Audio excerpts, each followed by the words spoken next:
You Bob B. from St. Paul, Minnesota.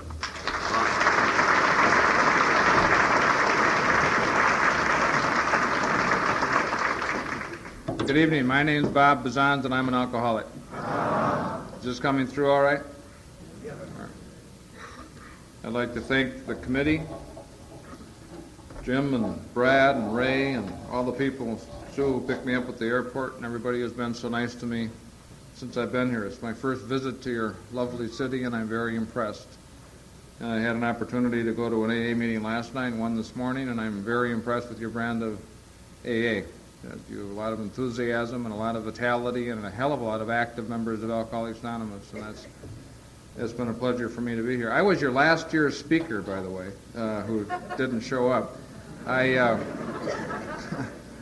received an invitation about 18 months ago to come here, and I thought I accepted and marked it down in my book, and then I called about a week before this event took place, and I asked who was going to meet me at the airport, and they said, well, hell, we didn't know you accepted. We asked someone else.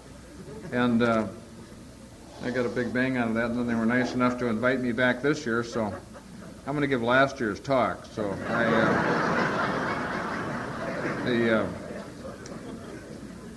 quite a number of people at this table I've had the pleasure of serving with.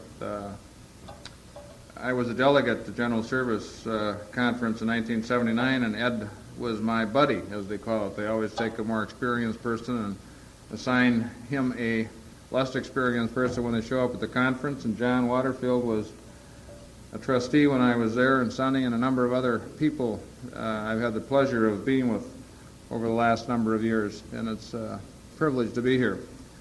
But we may as well get at the business that we're here for, and I want to talk a little bit about what's happened in my life and how I got here and what's going on today.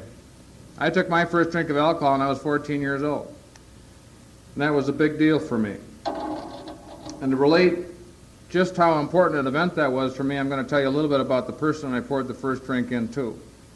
And that person was 4'11", weighed 95 pounds, was the second smallest kid in his class. And as far back as I can remember, I never liked who or what I was. I always wanted to be something different. I wanted to be bigger, taller, better looking. I wanted to be an athlete.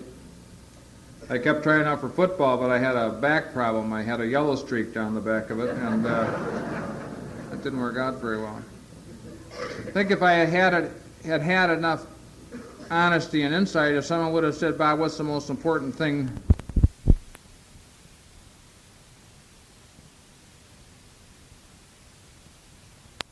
for the in-group of people? And it's almost as if they know something more about the business of living life than you know. You know, that it always seemed to me that way, that these people just seemed to have more command of the situation, and they moved in their lives with more ease than I moved. And I wanted to find out what they knew about living that I didn't know. And I decided that the best way to be part of that group of people would be what I thought they wanted me to be. So I started to develop the capacity to be what I thought other people wanted me to be. And I was at least successful enough at doing that I got to belong to what I perceived in my high school years as the in-group of people. Except even after I got there, I didn't feel like I belonged, because I felt I was being what they wanted me to be, and if I ever stopped being what they wanted me to be, they wouldn't want me anymore. And one night we were out at a party, and a friend of mine had a fifth, and we went out and we split that fifth, and I made a discovery. And the discovery was that when I put alcohol inside of Bob Bazans, I got a feeling of comfort and well-being, the likes of which I had never experienced up until the time I took a drink of alcohol. It was absolutely marvelous. It was as if I had discovered that secret. You know, it made my life work. And from that time on, I didn't feel like I was a member of the group. I felt like I owned it. It literally changed all my perceptions. We've heard this described in 100 different ways, from podiums all over the world, I guess, when people talk about the changes that alcohol brought in their lives when they poured that stuff down. From that moment on, I became a social drinker. Every time anybody else said, I'll have a drink, I said, so shall I. It is literally accurate, I think, to say that from that moment on, I drank as much as I could and as often as I could at every occasion that I had, given my somewhat restricted opportunity at that age. And by the time I finished high school, my drinking problem, in quotes, was the largest subject of negative conversation in my home. And I come from a really neat home. I'm one of 7 children, a lovely mother and father. No particular reason why I should have been a drunk other than good genes, I guess. And but I didn't think I had a drinking problem. I thought I drank like my friends drank. And I drank similarly to some of my friends, except what I did is I just picked different friends and did it more often. You know, in high school I was doing it 2 nights a week, and they were doing it 1 night every other week. And in college I was doing it every night of the week, and some of them were doing it on the weekend. But I thought that I just was having bad luck, and I thought that, you know, in my home, if you either got caught by my father or the police, it never made any difference if you had 1 drink or 10 drinks. That was never the issue. The issue always was, were you drinking, period? Okay? Now, I never wanted to get caught with 1 drink. That never made any sense to me. And I thought that if I could get away from the house and get away from what I thought was too severe a disciplinary situation, that my drinking would become normal. So I had a chance to go away to school, and I took that opportunity, and my drinking played a significant role in how I made that decision. My drinking didn't become normalized, or I guess I wouldn't be here tonight. To make a long story short, I drank my way out of the University of Notre Dame in the middle of my senior year. One day I just walked out. Now, a whole bunch of unattractive things had happened to a young guy who was status conscious to make him walk out of Notre Dame, and a whole bunch of things did happen to me, and a lot of them were kind of spectacular and tragic in a way, but I'm going to share with you a very ordinary one, but I think it typifies my drinking career about as well as any story that I could share with you. When I went to Notre Dame, it was a tight ship. If you got caught drinking your freshman year or your sophomore year, you were just done. There was no discussion about it. You were just out. We had guards assigned us in. We had to be in at 10:30 every night. You got 11:30 on the weekend, and it was a strict place. I was traveling through Chicago, got off the train to go on down to South Bend, and I walked through the lobby of the Drake Hotel, and I saw a liquor store, and I saw the biggest bottle of booze I'd ever seen in my life. In Minnesota, we didn't have gallons. We had fifths, quarts, and pints and half pints. We never had gallons. They had this thing, and it was just immense, and it was on a stand, and God, it was just gorgeous.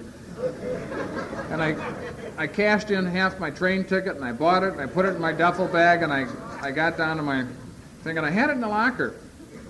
And I was sitting at my desk one night, and I was drinking, and I must have gone out to the potty and come back in and not locked the door, and all of a sudden the guard's in my room, and I'm drinking out of a flask. I was kind of a dude. God, I had all the equipment, you know. And I'm caught. And I mean, it's like it's done. You know, I've only been there like 3 months, and I'm done. And I just absolutely panicked, and I got between the guard and the door, and I said, you can't do what you're going to do. You can't walk out of here and ruin my life. I mean, my father's going to kill me, and that's not just a line. That's an accurate description of what's going to happen if I show up. I started to cry. I begged that man not to turn me in. I went over to the sink, and I poured out that flask, and he did not turn me in. 45 minutes after he left the room, I went back to the locker, opened it up, took out the gallon, refilled the flask, and continued to drink. I didn't even recall this story until I'd been sober for 5 years. But the fact of the matter is that when I was begging him not to turn me in, I couldn't have been more sincere. I couldn't have been more scared. Everything that was important to me at that point in my life was right up there on the line, and I meant every word that I told that man when I told it to him. But I had then, by that time, reached the point in my drinking career where I no longer could predict my behavior once I took a drink of alcohol. Okay? So I didn't even think of it. It wasn't being a smart aleck. I didn't go through any elaborate thought process to do that. It was a result of not having that kind of control over my drinking that one day I just walked out. I had an opportunity. I had to go back to Notre Dame this fall and give an AA talk down there, and I was really reluctant to do that because I've always had a keen sense of failure about that place. And that was always a burden that I carried with me, and I still had some embers, I guess, that hadn't gone out. And I went down there and spent some time on the campus and gave the talk, and I finally figured out why I had that sense of failure, and it was because I failed. It's taken me a long time to work through that, I want you to know, but I think I finally have accepted that. I was due to be commissioned that June as an officer because I was an ROTC, and I had to have a medical release to leave, or I would have been drafted as a private. And while I was sick, I was not dumb, and contacted our physician, and the diagnosis came back chronic alcoholism, and that was on my transcript, and that was what got me out of being immediately drafted to the service. And I showed up back at home to a set of very disappointed parents, and I finished school, in St. Paul at a local college. And about the time I finished school, the family and I reached the mutual conclusion that I didn't belong at home anymore. Okay, I think I was out on a 4-day alcoholic research project and came home and found my suitcase on the front porch, is about how that one went. And armed with my college degree and my newfound freedom, I struck out to make my mark in the world, and I took a position as a carry-out boy in a liquor store.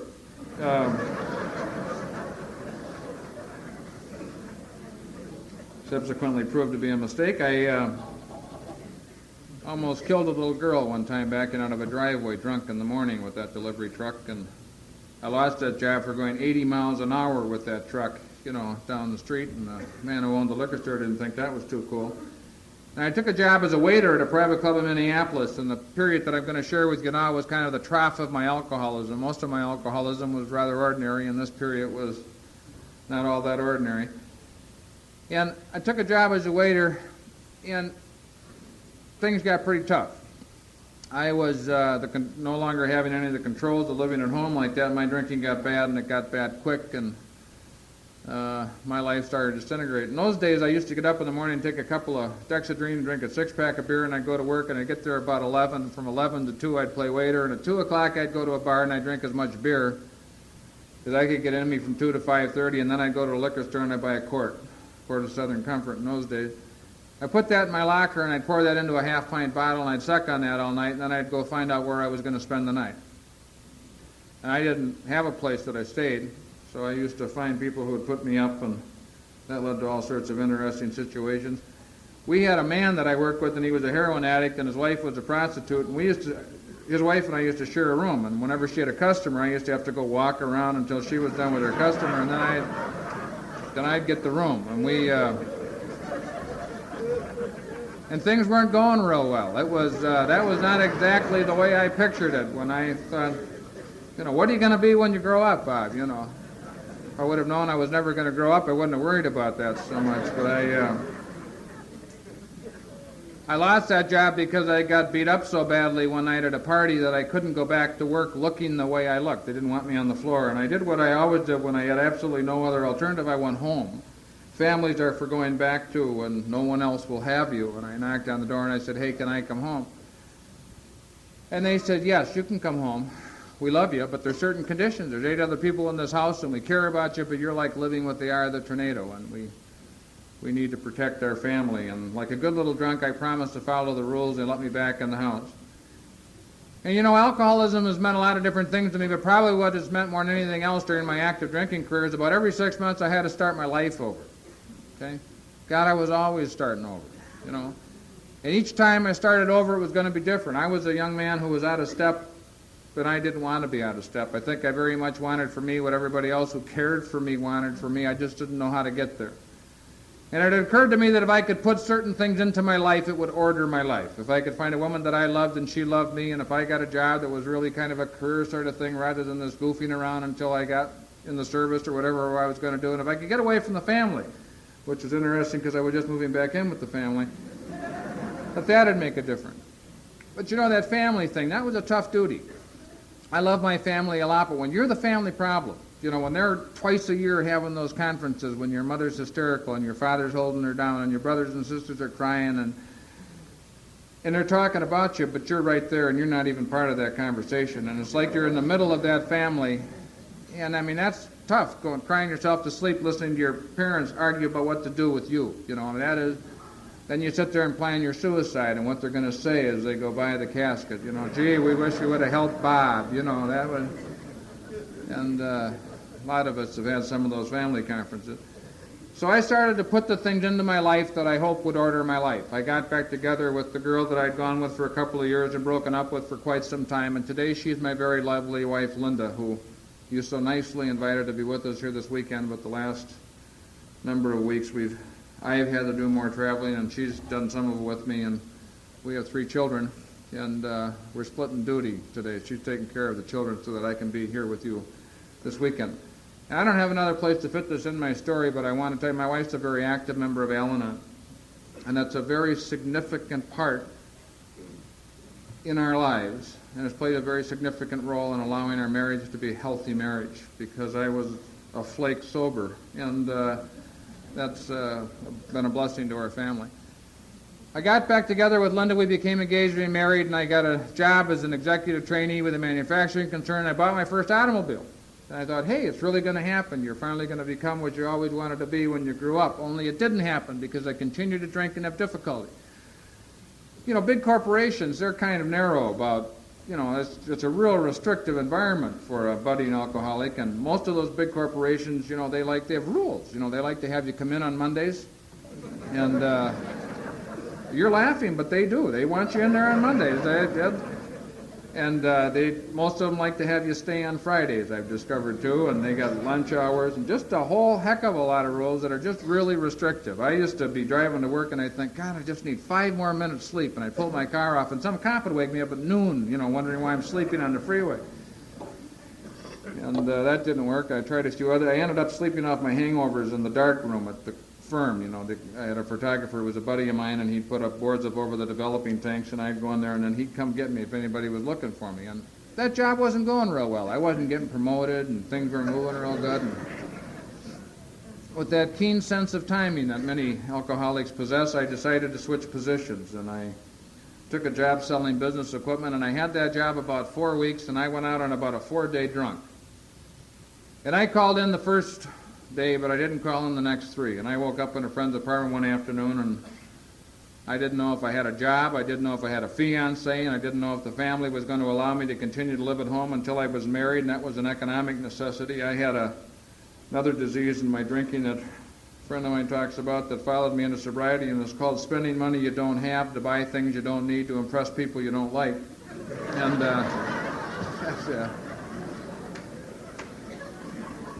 and I was scared.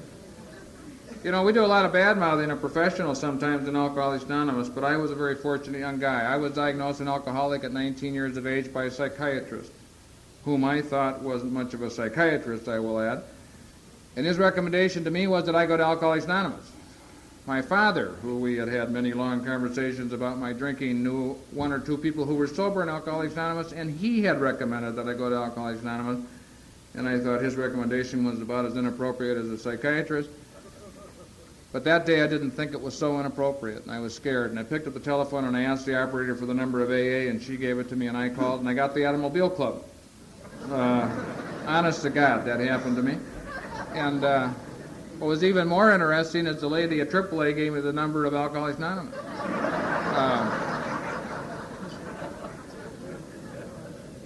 And I called that number, and I got an old gentleman by the name of Stu at the central office. And I'm so pleased to be here tonight talking to a group celebrating your intergroup.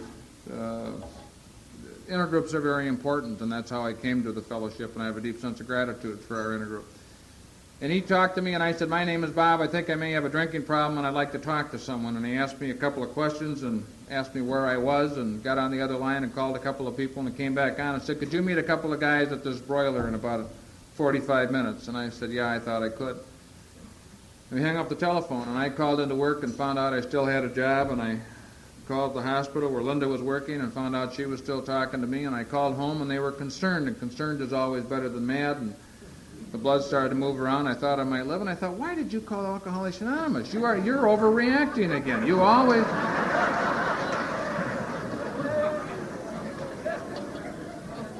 You always feel guilty when you get up, and you're 23 years old. My God, what are you doing calling Alcoholics Anonymous? But it's funny how God works. You can promise the important people in your life time and time again that you're going to change or you'll do something and you can't do it, but I promised a stranger that I'd be someplace in 45 minutes, and for some reason that seemed important to me, and I got in my car and I went over there. And I guess I thought I could handle those 2 guys, because if you wanted to talk to me about my alcoholism, you had 2 choices. Number 1, you had to be willing to wait to also discuss the rottenest thing that I knew about you, or you had to be willing to wade through as much anger as I could put out. And the idea was that you can come and get me, baby, but it isn't going to be for free. And as a result, not too many people had heart-to-heart chats with me about my alcoholism. So I thought I at least could fend these 2 fellas off, but I got there, and but they threw a curve at me. I never had a chance to tell them that they had the wrong information, they didn't understand, because they didn't talk to me about me. They were experienced 12-step people, and they sat me down in that booth and they told me a little bit about themselves, what their drinking had been like, what had happened to them, what is happening to them in Alcoholics Anonymous. And I hope we always remember that that's our message, because it has a power that no other message has. When you're speaking from your own experience, and these gentlemen were, and they did it well, and well means honestly, there's absolutely no way to refute someone's experience. And they did that, and they asked me if I'd like to go to a meeting of Alcoholics Anonymous, and I said yes, I would, and the next night I did. And I was allowed the privilege that next night and over a period of months to make 2 discoveries which were to change my life. Before I share those 2 discoveries with you, I want to share with you the attitude that I brought to the front door of Alcoholics Anonymous. I drank twice after walking in the front door of AA, once after about 4 weeks on a business trip to the West Coast. And I was told to call AA the moment I got off the plane, and I did not stay sober. And the other time I drank was on our honeymoon. I used to say my honeymoon, but my wife says it was our honeymoon. And we honeymooned in Acapulco, and you know where the divers dive off those cliffs in Acapulco? I dove off those cliffs on my last drunk. I was in the audience watching a world's high diving contest, and after 9 planters' punches, that doesn't look so tough. And I dove in the water and started to climb the cliffs and split my swimsuit and cut my legs and cut my arm, and it was a horrible scene. But God watches after fools and drunks, because I got stuck about 85 or 90 feet in the air and dove and made it. And because there's a loving God that I found on this program, and because of you people, I haven't found it necessary to take a drink since the 10th of December 1967, and for that I'm so very grateful. I used to get asked all the questions that many of us get asked by people who love us, that are concerned by us, because it appears what we're doing is voluntary. It appears that we're making decisions cold stone sober, in full control of ourselves, and we're going out there and we're blowing our lives apart and hurting people that we care about, and it looks inappropriate and it looks voluntary. I used to get asked questions like, Bob, why do you drink the way you drink? And I never could answer that. I was always in trouble when they asked it. It was almost always the next morning, and I wasn't very glib. But what went on in my mind when I said, I drink because I have problems. I don't have problems because I drink. If you know how many times I started out there to have it all work out okay, and it just disintegrated before me, how many times I've been a victim of circumstance and all the damn problems I had. If you knew, you wouldn't ask me why I drink the way I drink. I don't drink inappropriately for a person who's got my problems, and pretty soon my problems are going to get better, and I'm not going to have a drinking problem. Why don't we just talk about something else? That was, pretty much the way I felt about it. If I heard this next statement once, I heard it 400 times in my short drinking career. Bob's a heck of a guy if he just wouldn't drink. Okay? If you're young, you also hear the word potential a lot. Most young alcoholics don't. I thought they were going to put that on my tombstone, that. But I got the very clear message that what was wrong with me was swallowing bourbon. And if I ever stopped swallowing bourbon, I'd be okay. I didn't know a hell of a lot, but I knew that wasn't true. Okay? Just before I went back to my senior year at Notre Dame, I got once or twice a year. My drinking was heavy, and I got into trouble. Once or twice a year, I really put a ribbon on it. And I was out there one night, and I ran into a bad batch of ice, which once in a while will throw a perfectly good drinking trip into chaos. And I was beaten up, and I was robbed, and I was rolled, and I was pistol whipped, and I was shot at, and I was thrown out of the second story of a building, and I ended up in an alley, and I was in a state of shock, and I was taken to a hospital. And when the doctor finally came, it wasn't my medical doctor, it was my psychiatrist, and they weren't going to let me go back to school. And if any of you enjoy my talk here this evening, you should have heard the one I gave 18 years ago to get out of the psych ward at Miller Hospital. It was the best talk I've ever given under stress. And they let me out of that hospital, let me go back on the condition that I wouldn't drink, and I went back and I didn't drink for, I think, 2 months. And my life didn't instantaneously get better. I didn't all of a sudden become what I thought you were telling me I'd become if I just wouldn't drink. I didn't become an A student. I didn't become a model Christian. I didn't become a perfect son. It didn't, and I thought I proved 2 things to myself. Number one, I could quit drinking any time I wanted to because I just quit for 60 days and I was a daily drinker. Okay? And number 2 is don't tell me what's wrong with me is swallowing bourbon, baby, because I just stopped doing it. And the noise in my head didn't go away. And my life didn't get better. There's something wrong with me, and it's inside, and it's dark, and it's dirty, and it's like a built-in failure. Bourbon's my answer. It's not my problem. It causes me a little difficulty, but by and large, I know where to get it and how much of it to take and what it'll do, and it works a hell of a lot better than anything I've found to date. I was lodged between a sister who did graduate work at the Sorbonne in Paris and a brother who was Phi Beta Kappa in law school. And when you're lodged between two show-offs like that, you don't look so good. And I used to get asked questions like, wouldn't you like to be like, someone? I say, yes, I'd like to be like someone else. Where are the directions? I mean, how do you do it?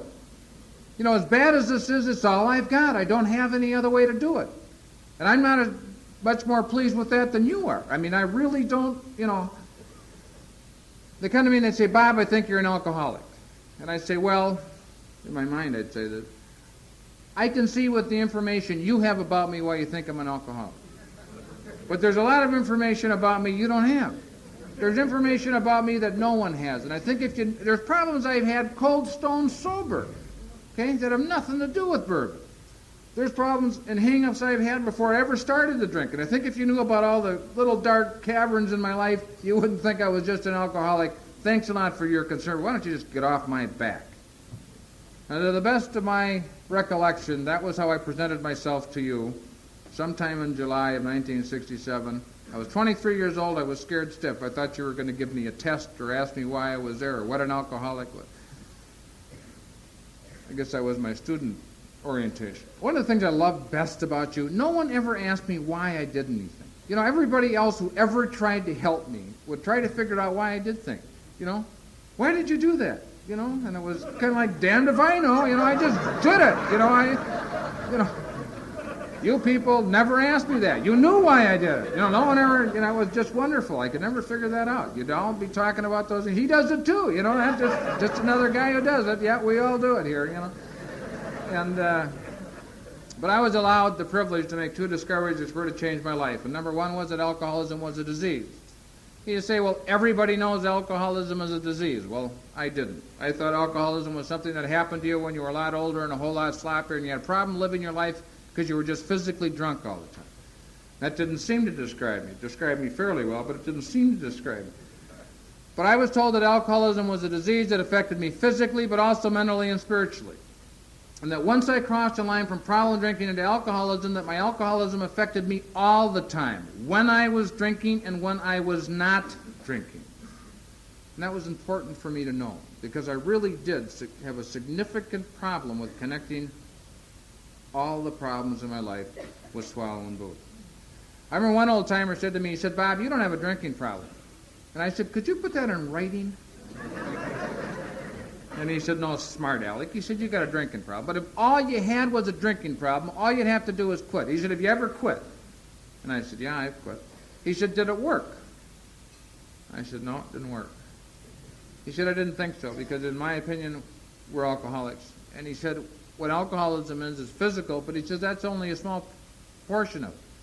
He says, but it's also mental and spiritual. And he said, in my opinion, what we do in Alcoholics Anonymous is once we take our last drink of alcohol, mood altering chemical, we use the 12 recovery steps of the program of Alcoholics Anonymous to find a different way to live.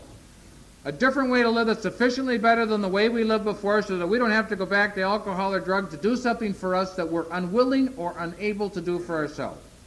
And if you don't find another way to live, you're going to go back to drinking because you don't know how to live without drinking. I don't think I've ever been told a truer thing. The other discovery I made is that there was a lot of people in that room and they drank an enormous amount of alcohol over a long period of time, and now they weren't doing it. And the only observable reason for them not drinking is they like what they found in sobriety better than what they found in a bottle. And that absolutely blew my mind, because I thought I might have to quit drinking, but I thought my life was over. I had so much of my identity and so many of my friends and so much of my life tied up in drinking and all the things that go with that. All I saw was a hole. You're going to take it away, what are you going to give me? And I didn't know. But I took hope, because these people were like me. They were out there wanting the same things out of life that I got. It just got too darn tough for them, and they quit, but their lives weren't over. There was something about them. There was a joy about them, and there was a glitter in their eye. And I wanted to stick around and find out what they had, and praise be that I have had the opportunity to do that. As much as the disease of alcoholism is progressive and incurable, the recovery from the disease of alcoholism is progressive and carries on throughout the entire rest of our lives. And for me, my recovery has been a real adventure. Not always positive, but a real adventure. I'm beginning to find out that I think what I've been promised is a safe arrival, not an easy journey. And it's been ever so much, and I think that's why I'm maintaining my sobriety today and why I'm active in Alcoholics Anonymous today, is because I'm finding in my sobriety what I tried to find in a bottle. Life didn't work for me sober. I mean, the few periods of sobriety I had, it was like walking through an open mine, being walking through a salt mine, being in an open wound. It was just painful. Nothing ever seemed to work, and I could never figure that out. I'd always be, put the game together, and I'd go out there, and the wheels would fall off, and it was like I didn't know what was going on. But I came here, and I've been able to get some order in my life, and it's been absolute mystery to me, and it's been a great, great deal. The biggest event that happened to me early in my sobriety that changed my life had to do with tearing my wall down. Almost all alcoholics need a defense system between them and the rest of the world just to survive. I needed a wall built up between you and me so that you couldn't see the unattractive things that were going on in my life. I needed it for protection. I needed it for safety. If I ever thought that someone could see all the things that were going on in my life, I don't think I would have been able to make it. So I needed that. And the thinking that goes on behind the wall when something like this, it says, you like me, but you only like what I let you see about me. But if you could see everything about me, all the dark, dirty, unattractive, insufficient things about Bob Bazan, you'd hate my guts. Because I hate my guts, and who knows more what a lousy, insufficient person I am than me. You see, I was walking around comparing my insides with everybody else's outsides, and the only way you come out doing that is second best.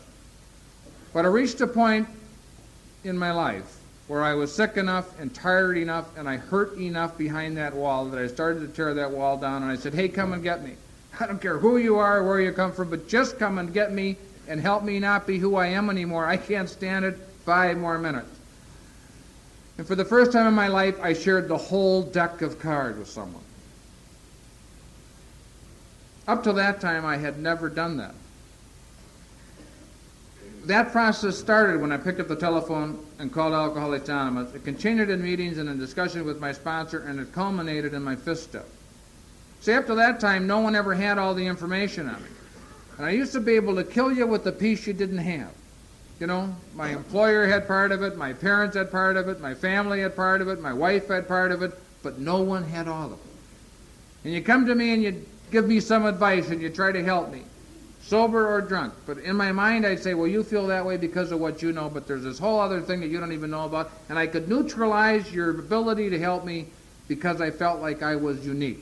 I was almost terminally unique. I could sit in meetings, and I was so self-involved.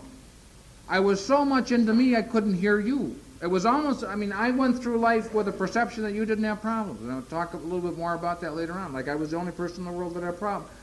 But the pain got so great, it didn't make any difference anymore, and I tore my wall down and made a discovery. And the discovery was that I'm not unique. My personality may be unique, but not my illness, not my behavior, not my feelings. Okay? And that was absolutely essential to start my recovery. Because I thought this was just one more good deal that wasn't going to work for me. I could, in a 100-yard dash, I could run the first 25 yards as fast as anybody in the world, but I just never finished. We'd line up that race, and I knew I wasn't going to finish, and I started to explain why I wasn't going to finish before we started. Okay? And I was afraid because I had been around a lot of good things that hadn't worked for me that seemed to work for other people. My family was a neat, good, healthy family, and it worked for many of the people in there. It didn't seem to work for me. And my school and my church and my friends and all those different things didn't seem to work for me that worked for other people. And I was afraid that I came to you and I liked what I saw in Alcoholics Anonymous, but I was going to be a good starter and a poor finisher, and I didn't think it was going to work for me because I was different.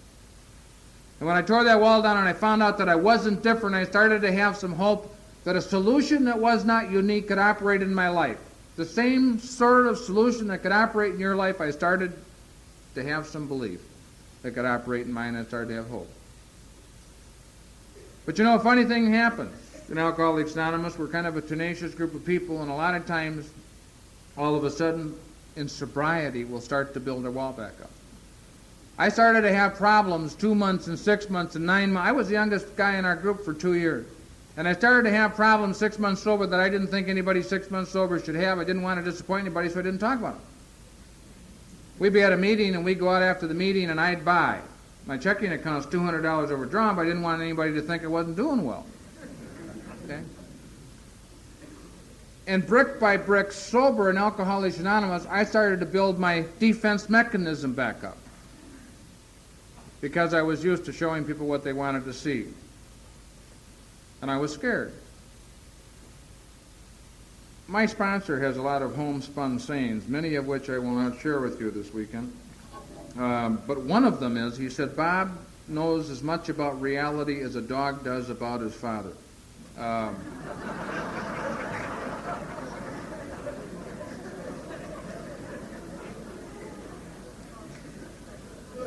I've analyzed that a lot over the last 15 years, and I think he means I was unrealistic. And I was. I thought recovery was the absence of problems. Honest to God. I mean, for the longest time, I thought recovery was the absence of problems. I thought good people didn't have them. Now, the thing that reinforced that is I was so bloody self-involved that I really and truly couldn't hear. If we were sitting at a table at an AA meeting, and if I'd trade places with you, you didn't have a problem. And I know people where they're consistently sharing what was going on in their lives, and I couldn't hear it because I was so into me. Okay? So I really thought that people who had 5 and 6 years of sobriety, hell, they owned houses. Some of them owned cars that didn't have any loans on them. You know, they've been married for a long time. Some of their kids were raised, and I go through that. And as long as I would trade places with them, I couldn't hear that they were having difficulty. Okay? So I think, believed in my delusion that they didn't have problems, and when I got my act together, I wasn't going to have problems, and until I got my act together, I was going to pretend I didn't have problems. I just didn't want anybody to disappoint anybody, you know, just everything's going well, you know, just wonderful. And I don't want to give anybody, I'm going to share some of the problems that I've gone through in my sobriety, and I don't want anybody to remember that I'm 15 years sober looking back on my sobriety, and you can see a lot of things looking backwards that sometimes you miss as you're going through it. My early sobriety was wonderful. If you walk away with the impression that my early sobriety wasn't wonderful, it was just a hell of a lot better than going out there and you know, share a story with you about what an alcoholic is, because it'll probably graphically describe part of my life. You know, there's a lot of definitions for alcoholism, but the one I like the best is a comparison. So take a room like this and you put a normal person and an alcoholic in the room. And over on that door is a person with a baseball bat that will hit you over the head if you try to go out the door. And over there is a door, and if you go out that door, there's happiness forever after. Okay? Now, a normal person will get up and go over to that door, and he'll open it up, and he'll get hit on top of the head, and he'll get knocked down, and he'll come back in. And then he'll get up, and he'll go over to that door, and he'll go out and have happiness forever after. Now, an alcoholic will go over to that door, and he'll open it up, and he'll get hit on top of the head, knocked down, and come back in. And then he'll get up, and he'll go over to that door, and he'll open it up, and he'll get hit on top of the head, and knocked down, and he'll come back in. And then he'll get up and he'll go over to that door and he'll get hit on top of the head, and he'll get up and get hit over the head and come down. And one day he'll go over to that door and the person with the bat will be missing, so he will go looking for him.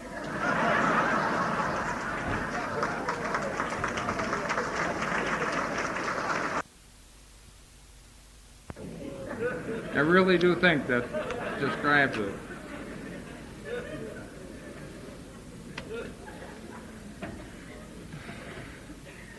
I started to have problems, as I said, in my sobriety, and I wasn't sharing them, and I started to become scared, and I started to become separate, active in the program of Alcoholics Anonymous, going to 5 and 6 meetings a week on all sorts of committees, and I'm having trouble in my life. You know, one of the things I think we do best in the program of Alcoholics Anonymous, and it's a gift we've been given in our fellowship, is that we know how to meet the new person with, I think, a type of acceptance and non-judgmental love that is wonderful in our fellowship. We do that about as well as we have ever done anything. A new person can walk in that door tonight and tell us he's having a love affair with the zebra, and 3 people will get him a cup of coffee and tell him they too are having a love affair with the zebra. Look at There literally is a type of non-judgmental love and I'm not promotive of bad behavior, don't get me wrong, but I'm trying to make a point, and the point is that we do that really well. But you know what's interesting? Let a person 7 years sober walk in that door and tell you that, and he might get hung. It's interesting that we change sometimes the way we show love to ourselves once we've been in the program of Alcoholics Anonymous. And that's one of the reasons I think I started to modify how I shared pieces of me as I started to walk through my sobriety. Now, I came to Alcoholics Anonymous, and the idea was, okay, I'll buy it. I've got the problem and you've got the answer. Well, if I've got the problem and you've got the answer, there's about 4 or 5 other things that are going on in my life that are just tearing it apart. And if I've got the problem and you've got the answer, those things ought to go away, right? And I'll be reasonable. Hell, it might take a year. Well, I got to be a year sober and the problems hadn't gone away. And I got to be 2 years sober and the problems hadn't gone away. And 3 years and 4 years. Now, the problems were all there in their whole glory in the first year and a half, and I didn't even notice them. I mean, the first year and a half was like a honeymoon. I just kind of breezed through that. I was stark raving sober. It was just marvelous. I just kind of, I went 90 miles an hour, and I was everywhere. I was afraid something was going to happen in Alcoholics Anonymous, and I was going to miss something, So I just was everywhere. I never missed anything, except my family and my job, and a few things, a little sleep, nothing serious. But I'm gonna, they don't tell what I'm about to talk about next. You don't hear a lot in AA, and I'm going to let you in on a secret. Is what happens though is your values start to change. You get more honest. And all of a sudden, problems you never even noticed in your first year of sobriety start to bother you in your second and third year of sobriety. And if you don't do something about them, they'll start to eat your lunch in your fifth and sixth year of sobriety. Okay? Now, the problems weren't any worse, but my sensitivity, I had changed. You had an impact on me, and I wasn't the same. And I could no longer stuff some of the things that were going on in my life, and I started to get uncomfortable. And I started to try as best as I knew how to get rid of my defects of character. Now, I had some horribly ordinary problems that were just tearing my life apart. I was the father of 2, I'm now the father of 3, but I was the father of 2 children. And I didn't know how to be a father. I was scared to death of being a father. I had a wonderful father. Even wonderful fathers make a few mistakes, and I wasn't going to make the few mistakes my father made, and I didn't. I made the few mistakes my father made and a whole bunch he never even dreamed of. I didn't know how to get up in the morning. I'd set the alarm clock for 7 o'clock, and I'd get up at 8:15, and I'd crawl into work at 9. Then I'd go out for a 2-hour AA lunch, and sometimes I wouldn't come back, and things weren't going real well at work, and I couldn't figure that out. I was spending about $200 more a month than I made. And if you do that over a long period of time, you'll end up in debt. I'll just report that to you. You don't have to go through any long, elaborate process to find that out. And I was overly active in Alcoholics Anonymous. My wife started to wonder if one of the areas I was supposed to practice the program was in our home. And I thought, that's kind of narrow. She's supposed to be working on her own deal. What's she asking me all these questions about? And I have a little problem gambling. I'm down at the athletic club playing backgammon, in the afternoon. I thought I needed the money. And I got a whole bunch of things going on in my life, and I'm doing the very best I know how. Now, this is 2 and 3 and 4 and 5 and 6 and 7 years sober. And I'm doing the very best I know how to deal with. I'm really working on this. I'm really working to get rid of those problems, and I want you to know that these weren't sometimes sort of deals. These were all the time sort of deals. This was consistently running through my life. And consistently, I'm trying to do something about it, and consistently, I'm failing. Now, by this time, I've been around long enough to know what the answer is. The answer is to have a personal relationship with a God of your very own understanding. But I got a problem with that. Because I'm going to go knock on the door, and I'm going to say, hey, God, it's Bob. He's going to say, hi, Bob, what do you want? I'm going to say, well, I want a relationship. And he said, okay. And I said, what do you want me to do, God? And God's going to say, first thing I want you to do, Bob, is cut all that crap out. Okay? Well, I've been trying to cut it out. Okay? And I can't. So what's the use of going and developing a relationship with God when you know damn full well the moment you start to develop the relationship, you can't fulfill the conditions? Now, as soon as I get rid of those problems, I'm going to have a relationship with God. I know that just as soon as they're gone, I'm going to go work that out. and things aren't going real good. I want you to know this. I'm starting to get a little depressed. I'm sitting there one day and I'm figuring, I got a coin in my hand. I'm either going to commit suicide or call my sponsor. You know, one of those things. And I, you know, starting to go through that deal. Maybe I'll go to someone I know out of town and talk to him, you know. Don't ever talk to anybody in town or in your group. You know, you get some stranger or someone, some great guru from 50 miles further out of town than you know. And I'm really down because by this time I know beyond a shadow of a doubt that it's unnecessary that I have that kind of pain in my life. I've just seen too much in Alcoholics Anonymous. I've seen pigeons that I'm sponsoring making more progress in the program than I'm making. Okay? A new guy'd walk in the door and I'd meet him and I'd get him a cup of coffee and I'd sit him down and he'd share with me that bushel basket full of problems that all of us walk in the door with, and I'd say, hey guy, as bad as it is, as tough as it seems, and I know you're not going to believe this, is you hang in there and do the things that we're talking about, imperfectly do them. Just do them the best you know how to do them, it's going to be okay. And I believe that for him. But then I'd get in the car and I'd go home and I'd say, hey Bob, when's it going to be okay for you? When are you going to stop being a big deal? When are you going to learn how to live within your means? When are you going to learn how to work? When are you going to be a good husband, and how are you going to learn not to be so tough on those kids? When's it going to work for you? When are you going to be able to put that into your program? And I didn't know. And I did the only thing I knew how to do. I went back to the steps, and I went back and I found out what the first step meant in my life, 6 or 7 years sober. And before I get into, I just want to tell you the time difference is not so important. It happened to me at 6 or 7 years, and I think one of the reasons it took me as long as it took is because of my age chronology. Some of my immaturity was chronological. It wasn't all my disease. And so the time isn't an important factor. The process is what's important. And I went back to the first step and I found out what that meant to me 6 and 7 years sober. And I went to the second step and I started, you know, I wondered if I believed that for Bob Bazans. I sure as hell believed it for you. And I wondered if I really had come to believe that God would restore Bob Bazans to sanity. And I didn't know. And I took step 3 on my knees with my sponsor in my sponsor's office. And I did a 4th step for the 3rd time in my recovery. And I went to one of my sponsors and I said, Tom, I want to take a 5th step with you. And I said, when I'm done, be careful, because I'm going to do anything you tell me to do. I really do think I'm ready. Not to, you know, if I know anything for sure, it's that it's unnecessary that I have the pain in my life that I have right now, and a year from now, I don't want to be in the kind of pain I'm in. And I'm willing to pay my dues, do whatever I got to do. And I went over to the boardroom with my sponsor, and I took my 5th step with him, and afterwards we cried a little bit. One of the things he wanted me to do was to go and see a clinical psychologist. And I can't tell you how much I didn't want to go see a clinical. By this time I'm starting to do a little talking and I'm real active, and I thought that was an admission of the failure of my program of Alcoholics Anonymous. But I went there and I got some help and I got in touch with some things that I was able to bring back into my program and work on. And one night I was home and by this time I started to do some unapproved reading, non-conference material, some spiritual stuff that our big book recommends, by the way. If you get familiar with that, that's kind of an interesting book.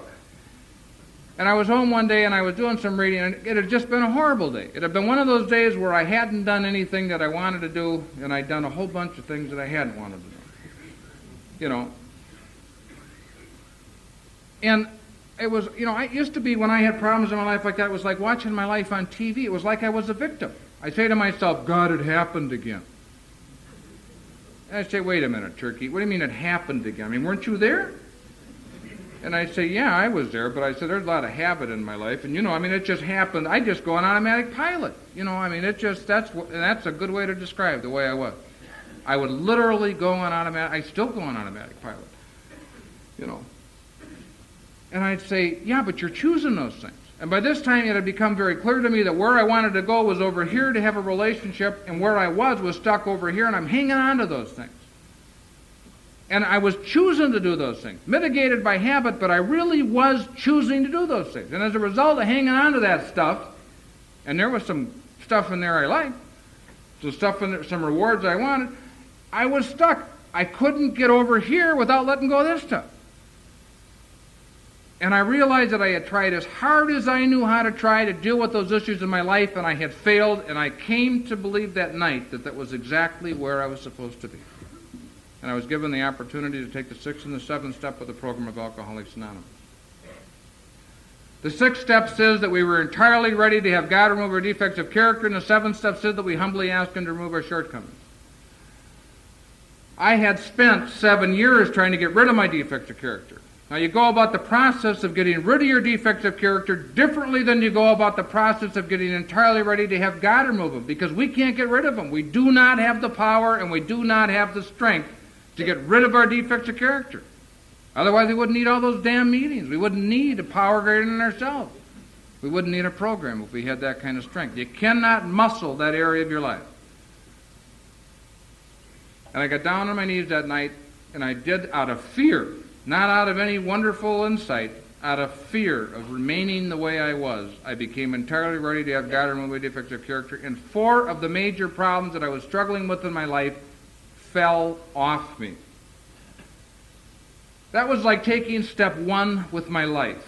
When I came to you, I took step 1 with my alcoholism. I drew a circle and I said, I give you my alcoholism, my drinking, the things that relate directly to my drinking.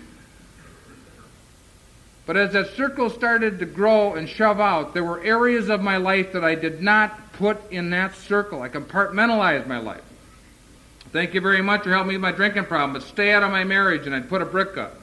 Stay out of my sex life, and I'd put a brick up. Stay out of my finances. Brick by brick, I would separate and segment my life, and I would not submit it to the same stringent set of principles that I would, and it got to a point where that didn't work. From that moment on, I've never felt like there's any division in my life. I used to feel in the program at that time like I had 144 things to do, and I only had time to do 15, and I did 6. From that moment on, I felt like there's only one thing that I have to do. It brought a unity to my life and took out the barriers in my life, and I put my life in the circle. And it is my experience that sooner or later, most of us get faced with that decision about whether we're going to play the game all the way. You know how we change in Alcoholics Anonymous? A doctor doesn't heal. A doctor creates an aseptic environment and creates an atmosphere in which healing can take place, and God heals. And a farmer doesn't grow. He plants a seed and creates a fertile soil and an environment with growth can take place, and God grows. And we don't change. We create an atmosphere in which change can take place, and God changes us. And the atmosphere is the attitude involved in the 6th and the 7th step of the program of Alcoholics Anonymous, and the 3 requirements of being honest, open-minded, and being willing.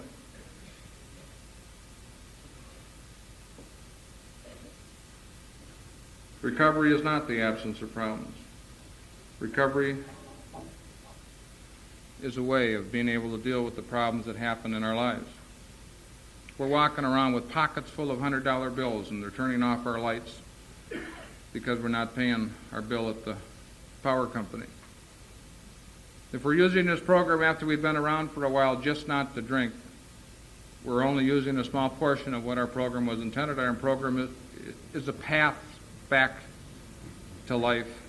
And it isn't a partial answer. It isn't the thing about just don't drink and it's going to be okay. That's a hell of a start, but it isn't enough. Because when I picked up my first drink, I found an answer, and I wouldn't have needed an answer if I didn't have a problem. And when I put down my last drink, my problems didn't go away. As a matter of fact, they kind of exacerbated because I was sober and I didn't have places to hide. From that moment on, I have never had a question in my mind as to whether our program is God-given, and the principles that are involved in that program was a total answer. It is. It was my access to a power greater than myself when I submitted. You know, what we have in this program is surrender. That's the power we have. We experience that with alcohol, but it seems like sometimes I was afraid to experience that in other areas of my life. I drank every day that I was able to drink. It started to tear my life apart, and I hung on to it as strong as I knew how to hang on to it, and I was afraid to let go of it because I thought I would lose my freedom. And through the power of the experience of surrender, I let go of that, and after some period of time, I was relieved of the compulsion and the obsession of alcohol, and it left. I didn't have a hole in my life. My life has never been fuller. But time and time again in my life, I've got other problems and other areas in my life going on, and I'm afraid to let go of them because I think there's going to be a hole in my life. There's something in it that I think I need, and I don't want to let go. And I try muscle, and muscle doesn't work. The power we have is the power of surrender. And it will always be. That's what we got. And His power is in it. I don't own that territory today, but I spend more time in it than I ever have at any other point in my recovery. I'm in love with my wife today, and I know how to get up in the morning today, and I'm self-supporting through my own contributions, and I'm the father of 3 kids, and my life is good. And there wasn't a roadmap. We had 2 boys, and being a father was probably the most intimidating thing that happened in my life. And my wife always wanted a 3rd child, and I didn't. And we talked about that a lot over a number of years, and I didn't want to have more kids. And as time went on, I softened, and as time went on, she let go of it more. But it'd be a lie if I said it wasn't an accident. She became pregnant. And by this time, I guess I had grown enough that I was fearful of it, but there was no anger, and there was no resentment, and there was no question in my mind that that was the thing that was meant to happen to our family, and that was to be I had 2 little boys, and I knew that was going to be our little girl, and I went out and I bought a pink canopy for a crib, and we had Daniel.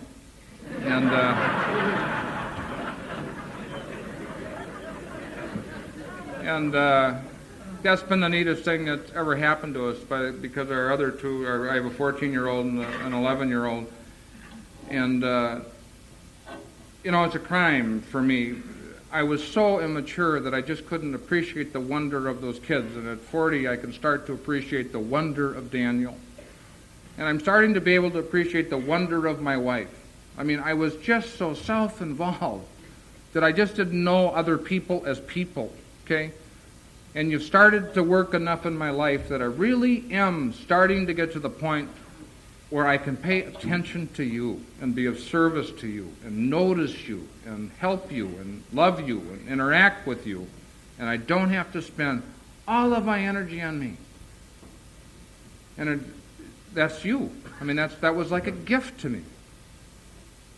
There's no way. I mean, when people stand up here and take pins, and people who aren't in our fellowship walk up and they say, "We're so proud of you," and we know that we didn't do it. We know that in a lot of ways we didn't have anything to do with, I don't know how to be a good husband. I don't know how to be a good father. I don't know how to be a success. But somehow, by trying to be a good member of AA and trying to use that program in my life, those things have happened to me. And I wanted those things to happen, but I never went out specifically after those things. They just happened. And the more time I spend with you, the more energies, the more I stay close to the principles, and the more I keep a God in the center of my life. It just flows. Today, I think step 3 for me isn't so much a step that I take, it's a recognition of a fact. My life has always been, whether or not I believed it, and is right now, and will always be in the care of God as I understand it. I'm an ant on a log going down a river. It looks as if when it goes around the bend that I'm steering the fool thing, but it's just not the truth. I can position myself on the log to get less wet, but I am not the center of the universe. And I take comfort in that today. I am not unique. Okay? I have brothers and sisters. And I have a program that operates in my life. And when I see it operate in your life, I take strength from that because I know that can happen in mine. Tonight's a celebration. We're here for an intergroup banquet. And so many changes have happened in our fellowship over the last 40-some years. We are the caretakers of the program of Alcoholics Anonymous.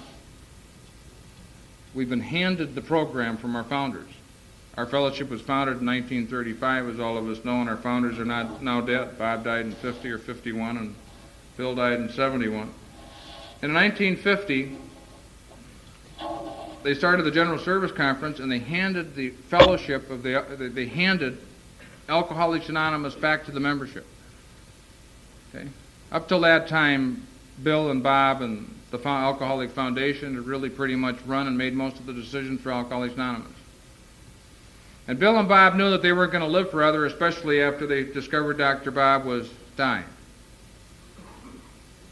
and they decided that they better design a mechanism to be able to turn the fellowship back to its members. And they did that. And it's in our hands. We are the fellowship. Okay? We've been given a gift. We can help people deal with the problem of alcoholism and have them find a new way to live and find peace and serenity in their lives. And we have that power, and we have that program. We're the caretakers of it. No one else can do what we do. There's a whole bunch of people that can treat the disease of alcoholism and treat it very well. But there's only one place in any numbers to go to receive the gift of recovery on an ongoing basis, and that's the fellowship of Alcoholics Anonymous. If we don't continue to do what we do, it just isn't going to be done. So one of the great feelings I get as we gather in meetings like this and in dinners like this is that I think we remind ourselves of that. That we've been given a unique gift to touch the person that an awful lot of people don't want to touch. And an awful lot of people are willing to touch but don't know what to do with. And some of the people know how to touch that person, but they can't do that for the rest of their lives. They have to have a place to send that person, and we're the place. You know, if we took everybody in this room and put them in a spaceship, and we were going to take a journey to the nearest star, and the nearest star is a star called Alpha Centauri Proxima, and it's about 7 million light years away. And if we went 300,000 miles an hour, it would take, or 100,000 miles an hour, it would take us about 300 years to get there and about 300 years to get back. Now, when we started out on that journey, we would know who we were, where we had come from, and where we were going and why. But it isn't very hard to understand that if we didn't very carefully pass that message down from person to person, that 200 years from now we could be a spaceship just chock full of people and totally lost in space. We have our message of who we are. It's in our big book of Alcoholics Anonymous.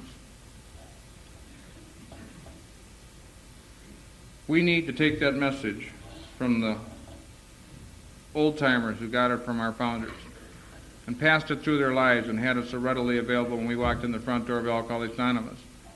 And we need to pass that message through our own lives and live it as best we know how, and hold that out to the new person who's walking in the door tonight. So that 20 years from now, there isn't a room full of people like this who don't know who they are, where they have come from, where they are going, or why. Thank you very much.